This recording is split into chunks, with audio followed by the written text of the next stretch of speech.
En estos momentos estamos en contacto telefónico con un gran profesional, un gran amigo. Él es Andrés Servín, analista internacional. ¿Cómo estás, Andrés? Bienvenido a la Cocina de las Noticias. Placer enorme.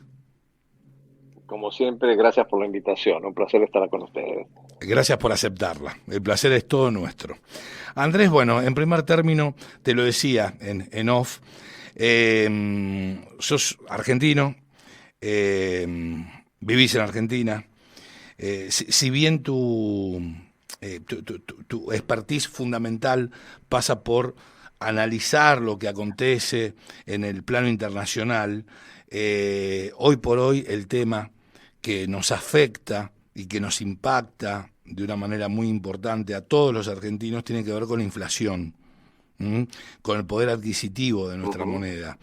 Y quiero saber Así cómo, es. cómo estás viviendo este tema, cómo has tomado el 8,4% que arrojó el índice de precios del consumidor. El día de hoy se dio a conocer por el INDEC que tiene que ver con el mes de abril, un No, perdón. 108,8% de inflación. 8.4 de abril. Sí, 8,4 de tenés abril, razón. Sí. Y 108,8 anual. acumulado interanual y treinta y dos por Sí, ciento sí. en el primer cuatrimestre del año. ¿Cuál es tu mirada al Y mira, respecto? ¿Qué sentís? primero creo que estamos como una especie de pozo sin salida, en donde el gobierno no da pie con bola para ver cómo salir. Y además a mí me molesta profundamente que me digan que esta inflación es psicológica.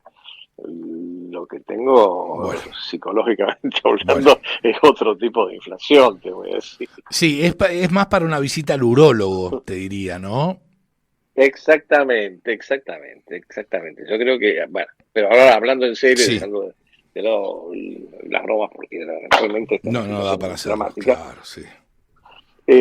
Yo creo que, bueno, no hay plan de gobierno, no hay medidas que se encaren de una manera consistente y, desde luego, pese a todas las negociaciones y presiones que pueda haber con el fondo, en última instancia no hay una capacidad de impulsar algún tipo de ajustes que son necesarios, particularmente en el gasto público, Ujú.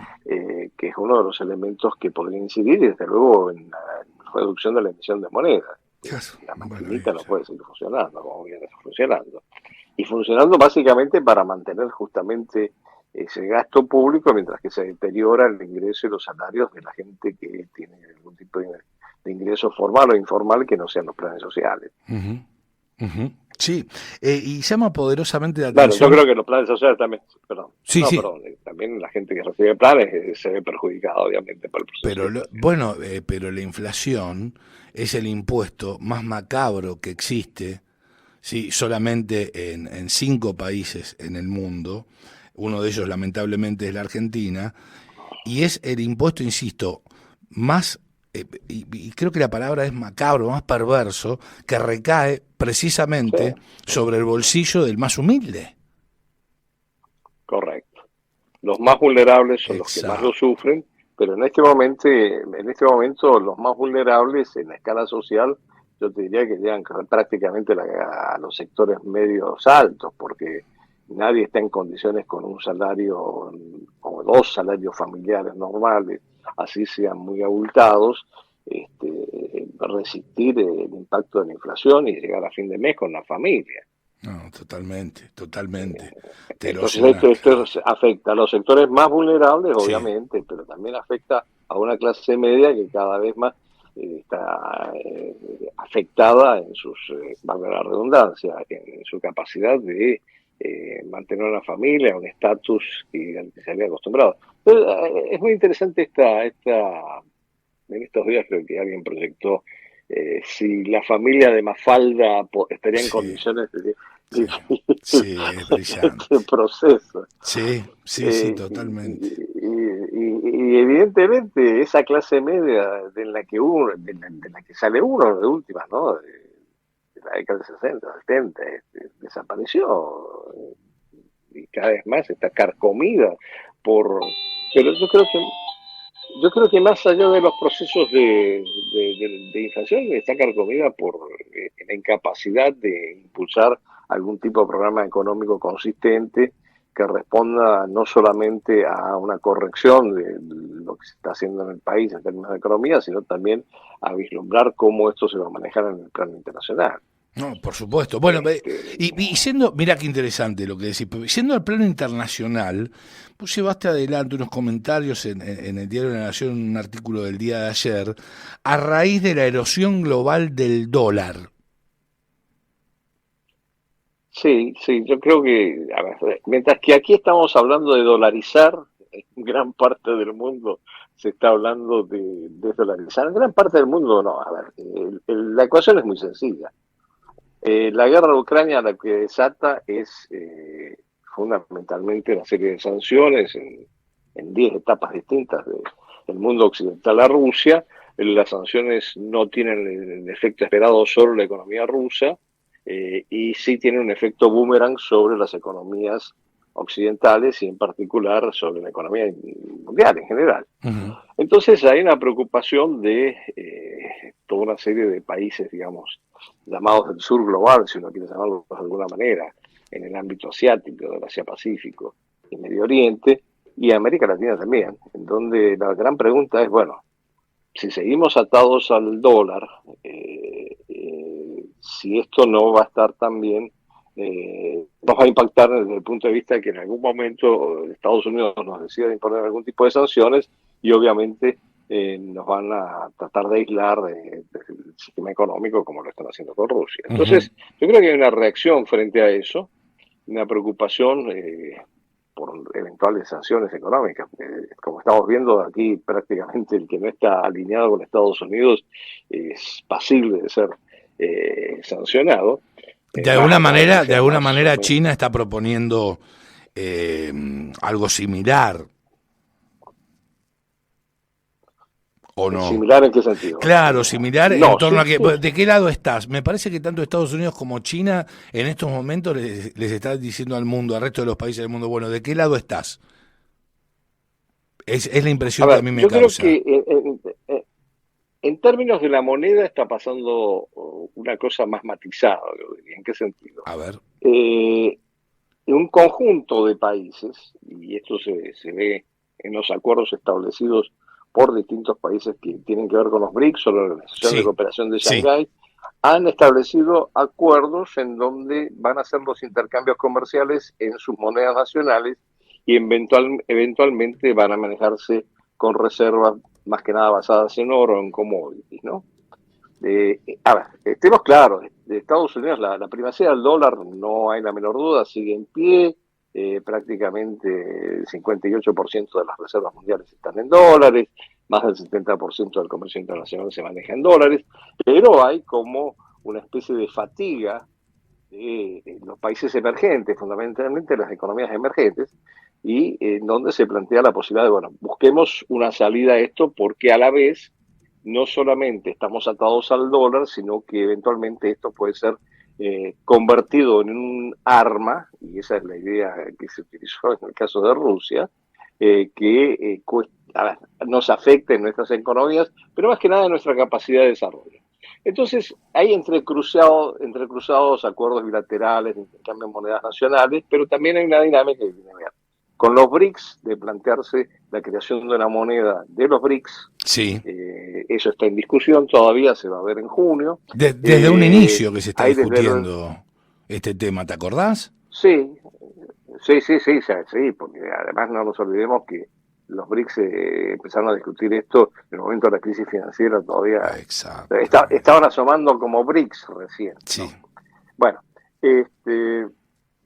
pero bueno, aquí hay toda una dinámica donde estas monedas tratan de ponerse a valer, obviamente su proporción en el manejo de las reservas internacionales y desde luego en el intercambio todavía muy menor, y esto es un proceso muy a largo plazo, y además tiene un riesgo posible, y el riesgo posible es que de todas esas monedas, si dejamos de lado el dólar, el euro, el yen japonés, la más fuerte de las monedas es el yuan. El yuan, el sí. renminbi, ¿no? Sí. Claro. Entonces, obviamente. Lo que puede llegar a desarrollarse es una serie de mecanismos que de alguna manera generan algún tipo de yuancentrismo, para llamarlo de alguna manera. Ahora, Eh, lo que pasa es El que joancentrismo es buenísimo. no suena algo, ¿no? Eso del joancentrismo, ¿no? Aquí mismo en Argentina, pero no importa. Sigo desarrollando la idea. Sí. Independientemente de que esto sea así o no, lo cierto es que hay también toda una serie de mecanismos como respuesta al sur global, y particularmente de los BRICS, y insisto, también de la Organización de Cooperación de Shanghái, la Unión Económica Eurasiática, China misma, en donde lo que se está tratando de plantear es generar mecanismos que provean de una arquitectura financiera global que no necesariamente cuestiona el sistema de Bretton Woods, como surgió en su momento, y ahora está básicamente representado por las grandes instituciones financieras internacionales de Occidente, sino que complemente y dé la posibilidad de que el sur global en general tenga alguna capacidad de incidir sobre las reglas de juego. Porque la sensación que tiene el sur global, a raíz de todo esto que estaba comentando, es que las reglas de juego en última instancia las impone Occidente en el sistema financiero internacional. Entonces, como reacción surge esto. Yo no creo que esto sea un proceso de aquí a mañana, ni remotamente. Yo creo que ha habido mucho alboroto con esto, con las redes, los medios, pero esto es algo que tendría que verse debilitada extremadamente la economía estadounidense, a pesar de todo, en este momento no está pasando un momento fácil, para que eventualmente el dólar deje de ser la moneda privilegiada en el sistema internacional. Pero es un proceso que se inicia y no sabemos a dónde nos va a llevar, pero lo más probable es que nos lleve también, contribuya a llevarnos a un nuevo orden mundial, ya no de carácter unipolar. No sé si bipolar, porque también hay mucha insistencia en pensar que todo se reduce como en la Guerra Fría, en la confrontación entre Estados Unidos y China. Yo Sí. personalmente creo que más bien vamos hacia un mundo multipolar, donde alrededor de distintos polos y focos económicos y bloques de poder va a desarrollarse mayor o menor capacidad de negociación y de impulsar reglas de juego más o menos equitativas en el marco del sistema internacional.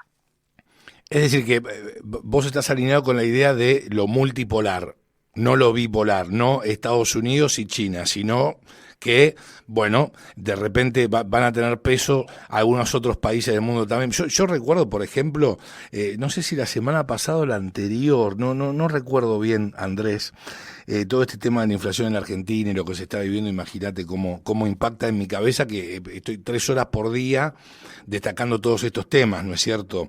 Y vos como Claro, amigo claro. vas a saber entenderme, eso desde ya. No, Pero, totalmente, totalmente. digo, si yo mal no recuerdo, Macron, ¿sí? De alguna manera, yo no sé si tuvo un diálogo telefónico con Xi Jinping por videollamada, no recuerdo bien cómo fue, pero se mostró de alguna manera accesible a la posibilidad de comerciar con China a través de los yuanes. Bueno, de hecho lo hicieron, ya lo está Bueno, ¿ves? haciendo Francia, una compañía francesa, Total, está justamente negociando en yuanes con China. Total, vos me estás Entonces, hablando de la compañía hidrocarburífera, sí, sí, sí, la petrolera, la petrolera, Total. ¿sí? Sí, sí, sí. Sí, porque esto además tiene que ver con este movimiento en donde Arabia Saudí ha empujado También, a sí.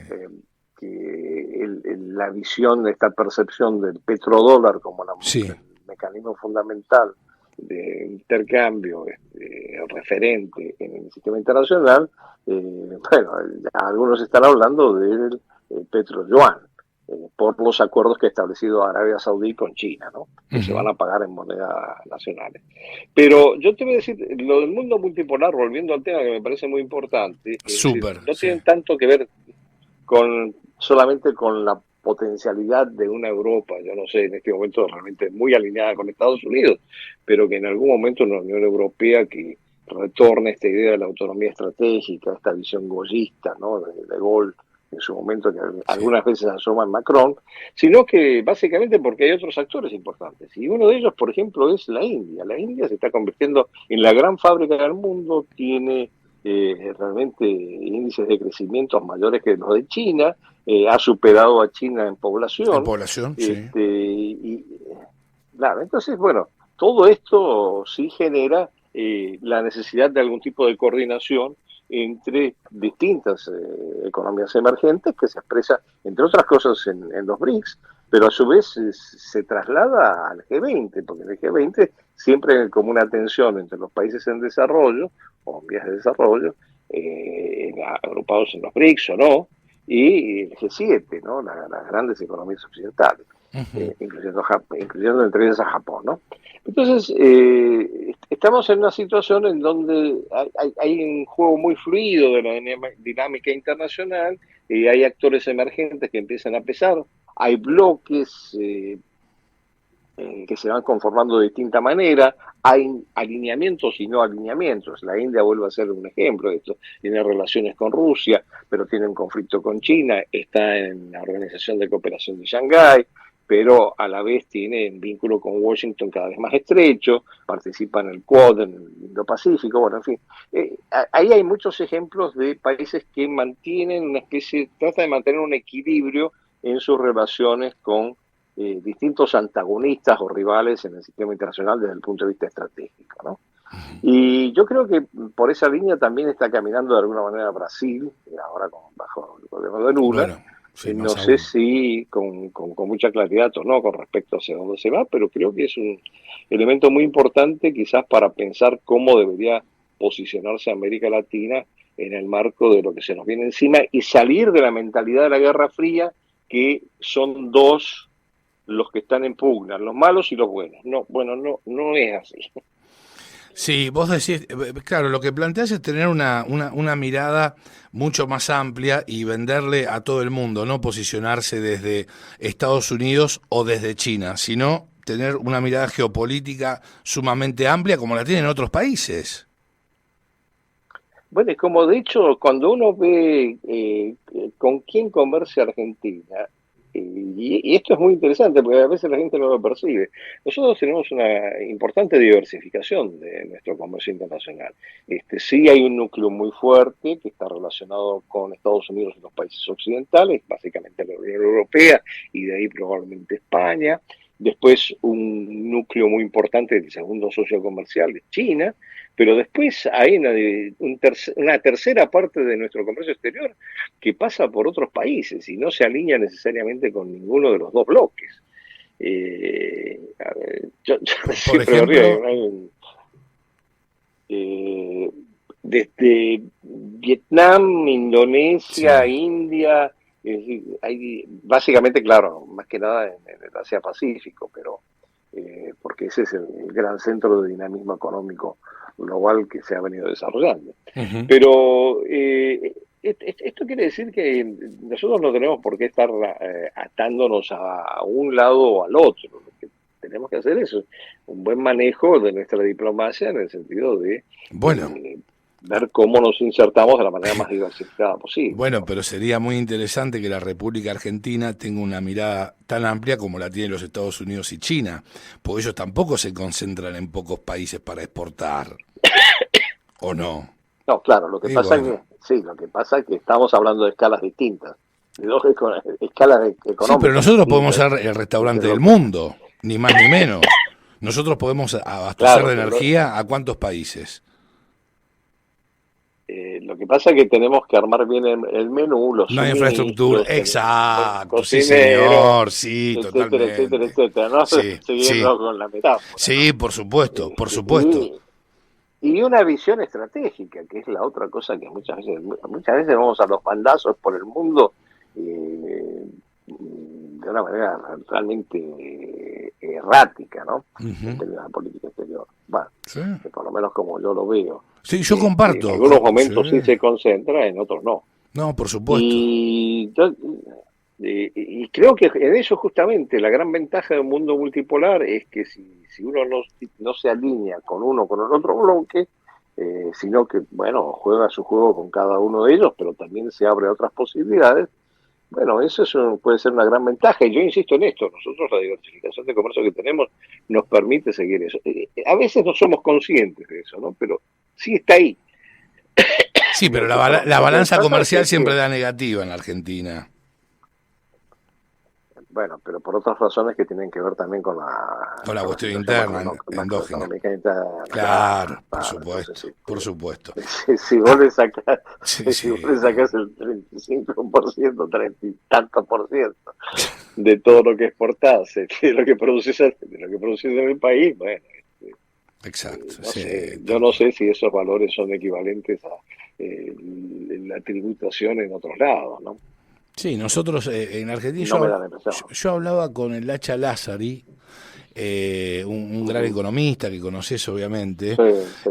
Hoy por hoy estamos exportando algo así entre 60.000 y 80.000 millones de dólares y la Argentina tiene una capacidad hoy para exportar cerca de 340.000 millones de dólares.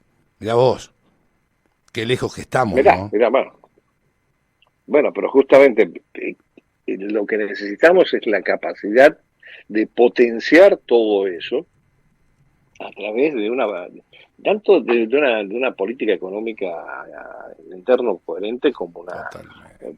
una diplomacia económica realmente activa, proactiva en el sistema internacional, que además, yo insisto mucho, debería tratar de evitar de estar como en la Guerra Fría con los buenos o con los malos. Aquí no es una cuestión de buenos o malos, aquí es una cuestión de intereses del país y los intereses del país están básicamente relacionados con que tengamos los ingresos suficientes como para impulsar el desarrollo del país en los campos que nosotros creemos que es necesario Claro, impulsarlo. Y sí. para eso, bueno, tiene que haber una coherencia de gobierno, Ujú, más nada. ujú. No, Pero sí. esto no lo estoy hablando, no te lo estoy diciendo como por mi expertise en el campo internacional, lo digo como ciudadano argentino, que me Claro, parece que no yo, te entiendo a la perfección, pero además pesa lo ah, otro también, pero estás dando una mirada que desde el sentido común, Andrés. tal cual, Pero tal ni cual. más ni menos. La última, y te agradezco infinitamente que me acompañes y que nos acompañes porque nos encanta hablar con vos siempre, escucharte. El ministro de Relaciones Gracias. Exteriores chino invitó a la Argentina a formar parte de los BRICS. Sí. La pregunta es la siguiente. China sola, yo entiendo que sí, pero te lo consulto a vos, ¿puede tomar la determinación de quién puede formar parte, un nuevo integrante del equipo de los BRICS? Digo, China solo puede decidir quién puede No, formar, no, integrarse no, a BRICS. A ver, contame un esa es una poquito. decisión. Primero, no hay procedimientos establecidos porque hay que entender que los BRICS no son una institución multilateral per se, son en realidad un grupo informal que se reúne, tiene coincidencias en temas de, por ejemplo, de desarrollo, de gobernanza global, de coordinación de política en el ámbito económico, etcétera. Pero los BRICS no son una institución. De hecho, lo que tienen institucionalmente es el nuevo Banco de Desarrollo, que sí es un instrumento muy potente, donde han aplicado países que no son miembros de los BRICS y han recibido financiamiento. Ujú. Caso de Uruguay, por ejemplo, parece que son cuatro, ya Bueno, Egipto, Uruguay y dos más, exacto. pero no me acuerdo. Sí. Bueno, y, y a eso se suma, no sé si te estoy quitando mucho tiempo, pero No, me al parece que contrario, es no, un no, no, elemento muy no, no. importante. Mirá, vos quédate tranquilo por el tiempo, despreocupate. Lo Bueno, importante es el contenido. mira, lo importante es entender que los BRICS no tienen, eso va a ser parte de la discusión de la cumbre de junio. No tiene todavía mecanismos muy claros de cómo se establece la admisión de nuevos La miembros. admisión de nuevos miembros, sí. Está mirando básicamente, ¿sabes a qué organización para verlo? Pero es una organización desde el punto de vista institucional más desarrollado. Es la Organización de Cooperación de Shanghái, que tiene procedimientos para incorporar nuevos miembros. Ajá. Y el otro elemento que me gustaría resaltar, que en ese consenso obviamente pesa Brasil, y más allá de la posición de China y de Rusia de apoyar a Argentina en un ingreso, bien, volviendo al tema de Argentina, Brasil está muy preocupado porque no haya una avalancha de nuevos miembros que provengan básicamente de África y América Latina esté subrepresentada. Entonces, siendo su socio estratégico privilegiado Argentina, también está empujando la candidatura argentina. Mirá qué interesante. Mirá qué interesante. Es decir, que Brasil estaría mirando así como de reojo esa posibilidad, ¿no? Más allá de Lula y la relación con Cristina Fernández de Kirchner y la mar en coche, bueno, en fin. Digo, más allá de todo esto, es como que Brasil no estaría tan de acuerdo, tan alineado con esa idea de China de incorporar a Argentina como nuevo miembro de los BRICS. ¿Entendí No, bien? no, sí, sí, sí. No, yo creo que sí, justamente Brasil probablemente empujaría eso, Ah, entendí particularmente con todo el lo gobierno de contrario. Lula. Qué bueno que te lo pregunté, No, no, porque no, entendí todo no, lo no, no, no, contrario. no, no, no, no, no, todo Perdón. lo contrario, todo lo contrario. Ajá. Con lo cual, mira, A ver, de los 5 miembros, sí. Argentina tendría apoyo garantizado, algunos más manifiestos, otros menos manifiestos, de por lo menos 3 miembros, que son Brasil, China, Rusia y China. Rusia, Brasil, y eventualmente la India también creo que ha asomado el apoyo a Argentina para incorporarse. No sé el caso de Sudáfrica. Ujú. Pero bueno, con eso ya habría Ya está. Tenés mayoría. bastante consenso. Sí, sí. Sí, pero Pero es si que bien como lo que decís, pasa es que tienen que como decís construir vos, consenso. No, no es claro. una cuestión de quién tiene más votos, quién tiene menos No, votos. no, Es no, una cuestión no, de que está todos se claro. pongan de acuerdo. Claro, claro, claro, porque por lo que Entonces, bueno, decías, esto es que lo no que es se una va a discutir. institución todavía, no es, Mira, que es un grupo informal. los temas de la próxima cumbre pasan por ahí, la admisión de nuevos miembros y la expansión a un BRICS Plus, un BRICS expandido. Lo que pasa es que también hay un debate sobre si sería la incorporación.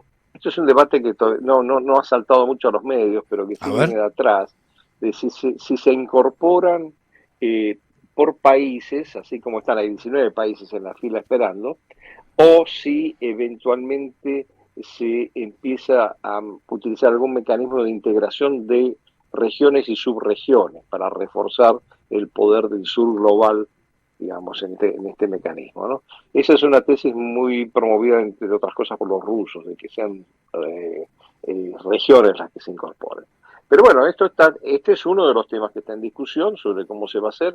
El otro tema fundamental es el tema de cómo generar un mecanismo no dolarizado de intercambio entre los países miembros del BRICS, y probablemente eso apunta fundamentalmente en este momento a la creación de una moneda de los BRICS, respaldada por oro o por commodities, en donde inclusive tienen un nombre ya tentativo, que es el nombre de como las 3 divisas, perdón, las 5 divisas de los BRICS empiezan con R. En el caso de China no es el yuan, sino el renminbi. Sí. Serían las 5R o las R, o algo así como el nombre de la moneda. Y el otro punto fundamental, desde luego, es avanzar en cómo se impulsa el funcionamiento del nuevo Banco de Desarrollo, que es una instancia importante, alternativa a las instituciones financieras internacionales, como el Fondo Monetario Internacional, el Banco Mundial, Ujú. y que también tiene la otra contraparte también a estas instituciones, es el Banco Asiático de Infraestructura e Inversión, promovido por China. Entonces hay toda una serie de instancias que están como generando una arquitectura financiera complementaria, que cuestiona algunas cosas del sistema financiero internacional, pero también lo complementa o busca apoyar los intereses de por lo menos los países que están en los BRICS, sino en el conjunto del sur global. Ahí hay que andarse con mucho cuidado, porque no todo el sur global ni es parte de los BRICS, ni todo el sur global es igual, porque hay economías muy fuertes y hay economías emergentes que ni siquiera son emergentes en este momento. Por supuesto. Como el caso de la Argentina, ni más ni menos. Bueno, el caso de la Argentina es que yo lo matizaría de esta manera. Potencialmente podría ser una economía emergente. Potencialmente, sin dudas. No, no, Sí, sí, podríamos ser potencia. Sí, claro. podríamos ser potencia, tranquilamente, Sí, pero como bien podríamos. Bueno, dijiste, primero hay que solucionar lo micro, porque ahí está el claro, tema. bueno, lo que pasa es que es una combinación de las dos cosas. Hay que resolver el tema de cómo se impulsa el crecimiento económico y se estabiliza la macroeconomía y el desarrollo en el país, en articulación con una política exterior que favorezca eso. Claro, por supuesto. Sí, sí, totalmente de acuerdo. Totalmente de acuerdo. Andrés, un Y una placer. diplomacia que... Sí.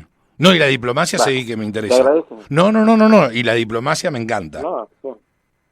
Bueno, lo de la diplomacia es que para eso hay que tener cuadros muy bien formados. Afortunadamente aquí hay una carrera profesional, pero cuando sustituís a los embajadores de carrera por embajadores políticos designados a dedo, y muchos de los cuales ni entienden dónde están, ni qué es lo que tienen que hacer, bueno, esa es una visión muy personal del asunto. Yo no soy ni diplomático, sino que lo veo desde afuera. Pero bueno, ahí estamos en problemas. Necesitamos gente muy capacitada que pueda impulsar los intereses del país en el exterior. Y esos intereses, en el marco de lo que nos está pasando, predominan los intereses económicos, vamos a estar claros, ¿no? Está clarísimo. Andrés, muchísimas gracias. Un gusto enorme, como siempre. Me Sí, encantó un escucharte. gustazo hablar así como tomándonos un café. Es la idea, es la idea. Sí. Abrazo Bueno, tranquilos gigante. con el café, no tranquilos con la situación de la No, inflación. por supuesto, eso desde ya, atentos, siempre atentos. Abrazo gigante, Andrés, muchísimas gracias, un beso grande a la familia. Un gran abrazo, muchas Que gracias. estés muy bien, hasta luego. Qué placer escucharlo, Andrés.